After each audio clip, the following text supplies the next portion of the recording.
Bismillahirrahmanirrahim. Assalamualaikum warahmatullahi wabarakatuh. Menyambung materi kita yang minggu lalu, hari ini kita akan membahas tentang strategi dakwah Rasulullah di Makkah. Sebelum kita memulai pembelajaran, ada baiknya kita berdoa terlebih dahulu.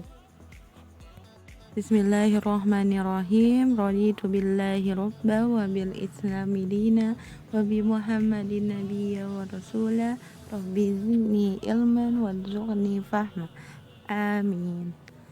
Strategi yang pertama itu strategi secara sembunyi-sembunyi yang dilakukan kurang lebih 3 tahun, dan pada tahap ini Rasul memfokuskan dakwahnya kepada kerabat-kerabat dekatnya dan keluarganya, dan rumahnya atau Darul Arqam dijadikan sebagai pusat dakwah, dan disitulah Rasulullah memberikan kajian-kajian dan juga ajaran-ajaran yang diberikan oleh Allah kepadanya.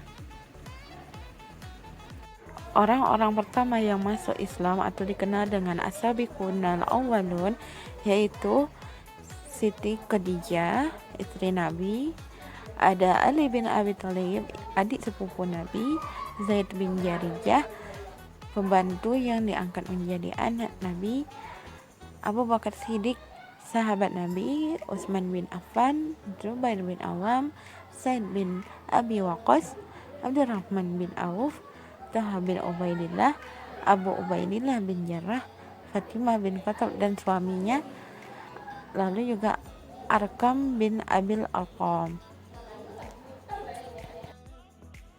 Selanjutnya, alasan kenapa dakwah Rasulullah dapat diterima oleh beberapa masyarakat Arab karena Rasulullah memiliki pribadi yang luhur dan agung dan memiliki akhlak yang sangat mulia sehingga dengan gampang dapat diterima oleh masyarakat Arab.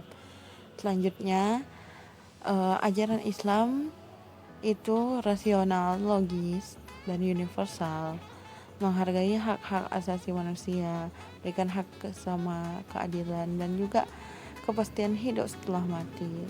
Selanjutnya, Islam itu menyempurnakan ajaran-ajaran sebelumnya yang belum sempurna.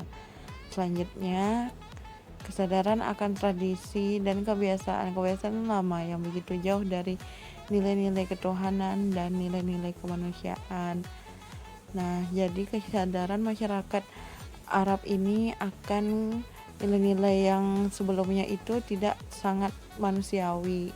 Datangnya Islam jadi memanusiakan manusia. Nah, itulah beberapa sebab-sebabnya dakwah Rasulullah dapat diterima. Selanjutnya, dakwah secara terang-terangan.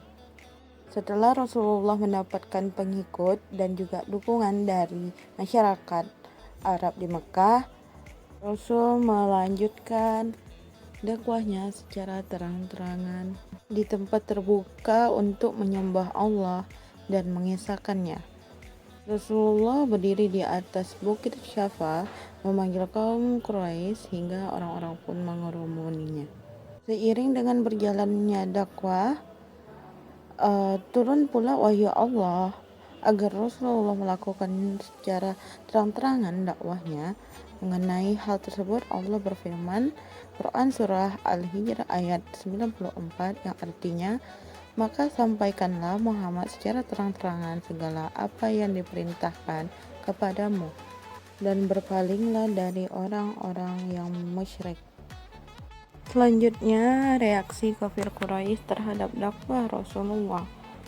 Reaksi kafir Quraisy, mereka sangat menolak ajaran yang dibawa oleh Rasulullah SAW karena mereka masih sangat tidak mau meninggalkan ajaran nenek moyang mereka, leluhur mereka, yaitu menyembah berhala.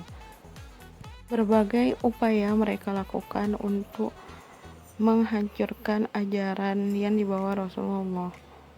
Bahkan mereka memboikot Rasulullah dan para sahabatnya serta pengikutnya dari boikot ekonomi dan juga politik.